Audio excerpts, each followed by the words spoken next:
Hey guys, before we get started, I wanted to quick mention that I do have a Brave Art and Wellness workshop coming up.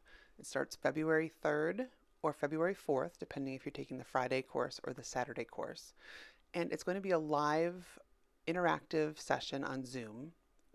We will meet once a week for 5 weeks. We will make some art. We will do some journaling. We will share. Sharing is always optional. And I've found that this lowers my stress level incredibly. Other people have told me the same. And it's just a nice time for you, your brain, and your heart to rest and um, find out more about yourself, is really what it comes down to. So I hope you'll join me. It's going to be a lot of fun, it's going to be very relaxing. And I will include all the details in the card above in the upper right hand corner and in the description itself. All right, now on with the video. Hey everybody. I typically work on white paper, and I found this black paper at the store and wanted to try it out. So when I was looking to do a black and white collage, I thought, this might be a good opportunity to try out this black paper. It's pretty heavy black paper. I think it's probably about 300 GSM. Can't quite remember, but it's pretty thick. I'm starting out with some white paint just to create a couple areas that I can work with, some dark areas and some light areas, and I'm scratching through that with a screwdriver.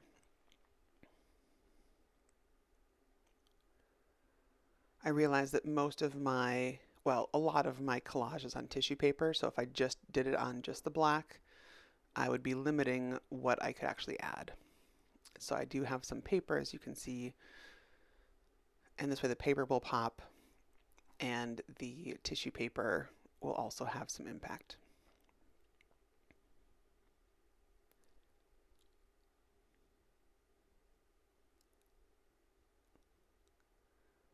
I'm a sucker for circles.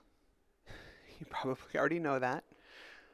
Um, and my goal here was just to create some differences. So different sizes, different shapes, just to make things more interesting so that these are all related again and cohesive, but not identical twins or identical octuplets. I'm also trying out some new gel medium that I hadn't used before.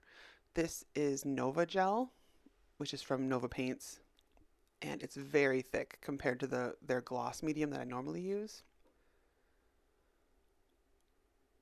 I wanted to see if things went down quicker, easier, um, and I mean, I really liked it. No complaints here.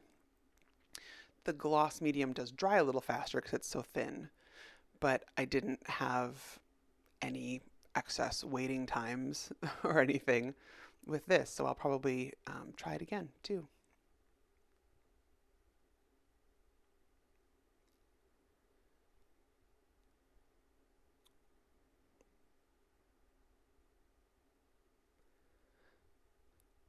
So you may notice that I have an incredible amount of black and white collage paper options.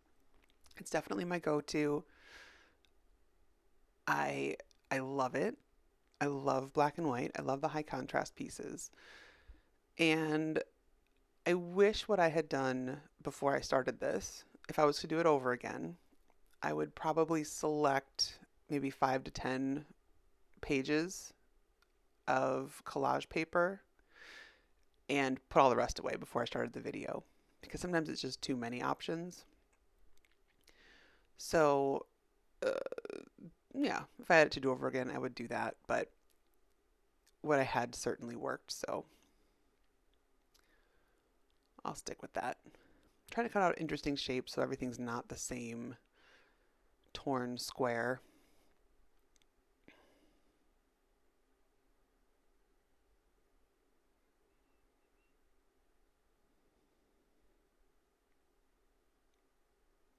I wanted to keep these black and white. One thing I did notice is that I'm using black and white kind of exclusively. I'm not using gray. So that made it just a different, it was a different vibe than if I had more gradient, gradient levels. I had some grays in there.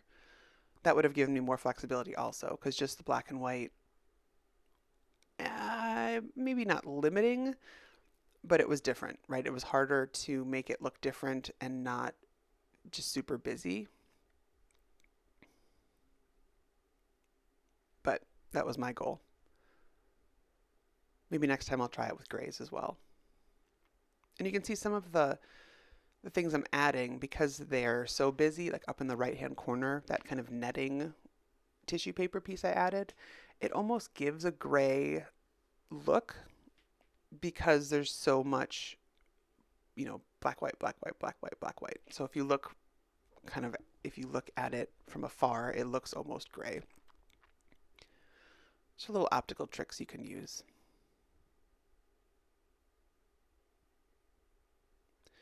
Now this is some, I don't know what it's called, but it's shiny plastic. It's like for an overhead projector. Those of you who grew up in the 70s and 80s or before, it's very, very shiny, clear plastic that I drew black stripes on. So you can't see it as much here, but it does add another layer of differences when you look at the page and you see that those pieces really stick out and are very shiny.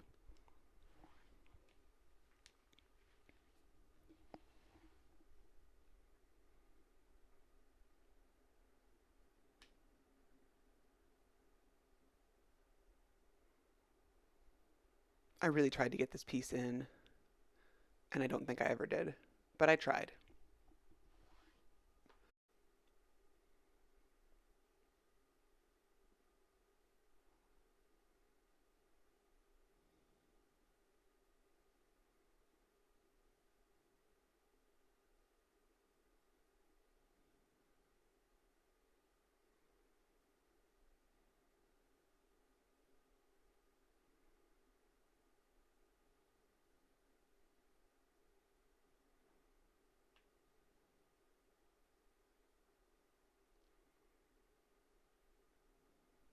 It's hard to see here too, but this is just some magazine text. I had a few scraps of this and thought I'd add it as well, which also gives it more of a gray look than white and black.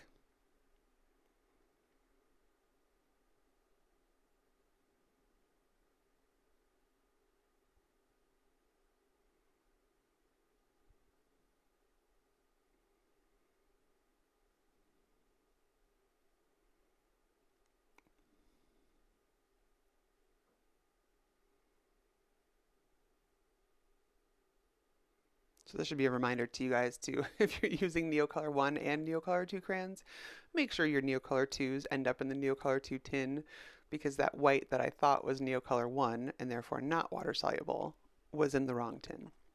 That's why the white smeared all over that shape.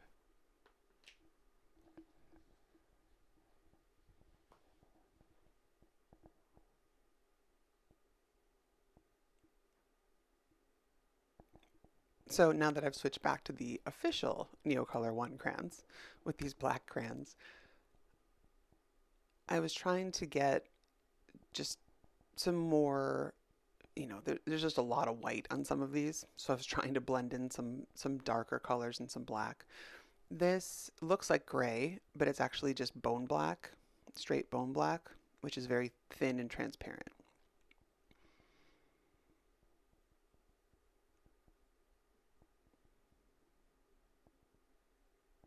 So I guess in that sense, I actually did use gray, but black, just transparent black.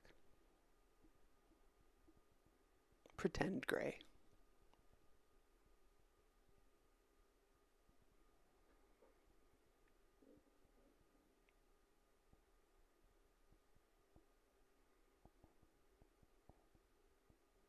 So just a reminder that this is sped up. So this is a time-lapse video, and you can see how much time I'm spending trying out different pieces. There's definitely a lot of trial and error when I do these things. but that's also the fun of it for me. Sometimes I'll find a spot that I like, but I'll just quick compare it to all the other pieces just to see if I can find a spot I like better. It becomes part of a puzzle.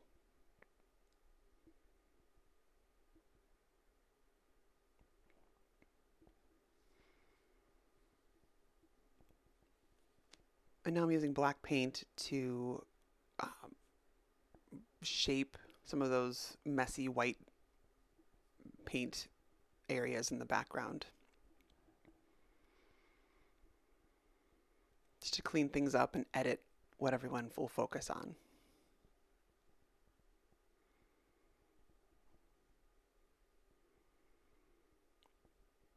Do this to clarify the shape, to clarify the composition, make things a bit more dramatic.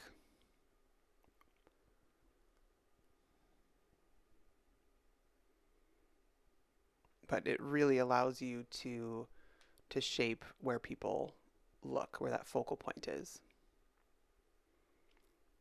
And I wouldn't say that I have one focal point in these because there's a lot going on. And I typically like a lot going on. But you may not, in which case you might cover up more white paint than I did. Or leave a lot more white paint than I did.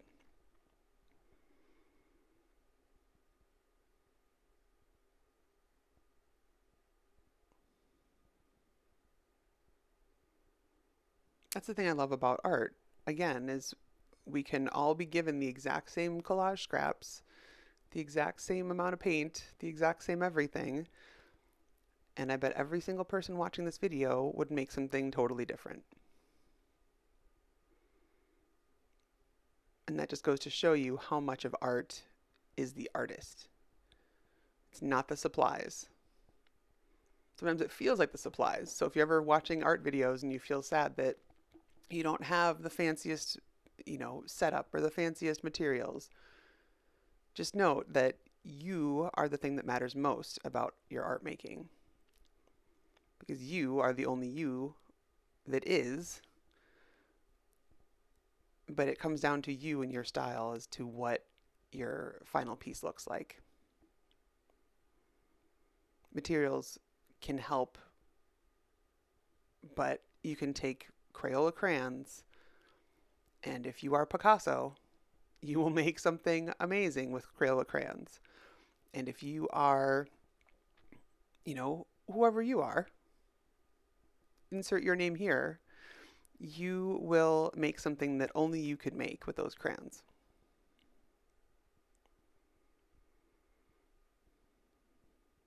Sometimes we discount ourselves because we compare ourselves to other people on the internet, or other people in person, or other people in history.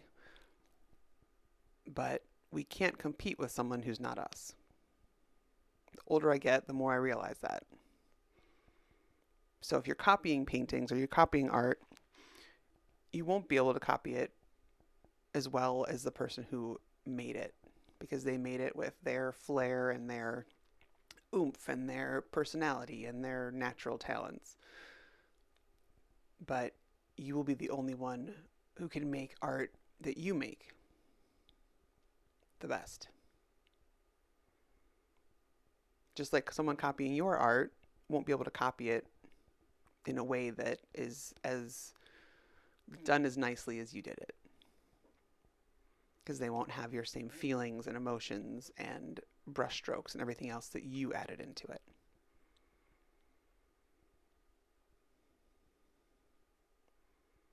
I don't remember I think it was who's the guy who wrote The Accidental Creative? Todd Henry. He always says the world doesn't need any more cover bands. The world has enough cover bands. Don't try to cover someone else's work. Do your own stuff.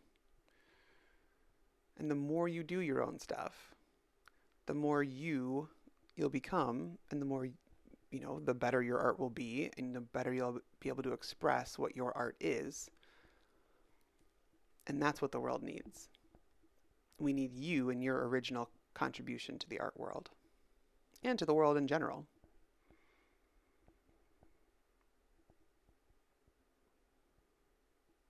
So if you're not where you want to be, just keep painting, keep drawing, keep cutting out collage paper, keep hoarding paper like I do. Because it'll happen. You just have to keep doing it. It sounds easy. It's not, because you have to keep showing up when you're making things that you're not thrilled that you're making, maybe, or you're not happy with how they're turning out.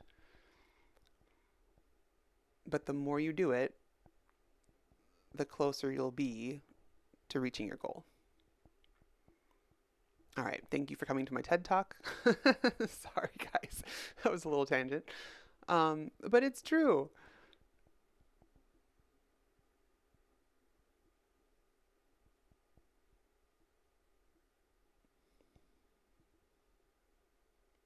All right. So I've been carving away at these, getting more defined shapes.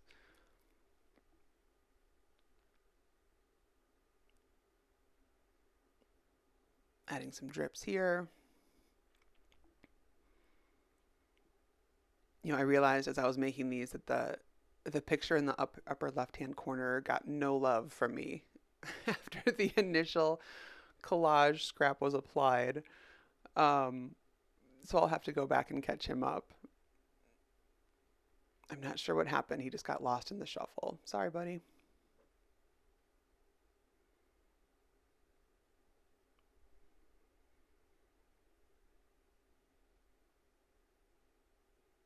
So some of these ended up a lot more finished, quote unquote, than others. Others still need more work. Or perhaps I'll add color to some and, who knows, go on a different path with them. But the ones that ended up at the end of this video that I posted for you to see close up, I'm very happy with. There you go. Thank you for joining me, everybody. I hope you got something from this, and I hope you try new things. Until next time, bye-bye.